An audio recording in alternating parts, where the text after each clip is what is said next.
Maria Aparecida Rosa França, código 499, cargo doméstica. Qual sua idade? 33 anos. Qual seu estado civil? Casado. Há quanto tempo? 17 anos. Qual o nome do seu esposo? Rômulo. Qual a profissão dele? Empilhadeirista. Você tem filhos? Tenho 2. Qual a idade? A menina tem 10 anos, o menino tem 15. Você mora em qual bairro? Região do aeroporto, Dique. Você está aqui hoje se candidatando a uma vaga de doméstica. Você relata ter experiência na casa de Simone. Como que é sua rotina na casa?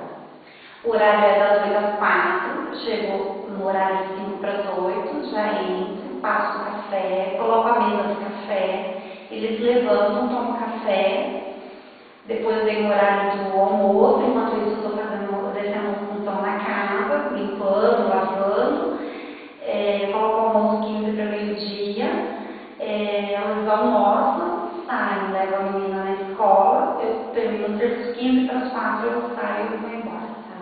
Tem quantas crianças na casa? Agora tem 2, quando eu entrei tinha uma só. Tá. E quanto tempo que você está na casa?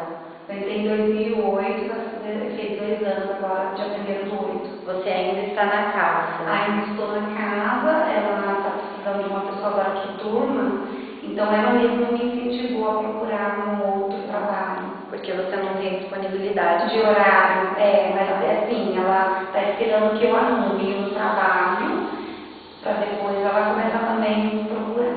Tá. Você bebe? Não. Fuma? Não. Você cozinha? Cozinho. Trivial variado? Isso. Tá. Você tem disponibilidade para dormir no emprego? Não. Né? Tem disponibilidade para início imediato? Tenho, porque ficou combinado isso já com ela.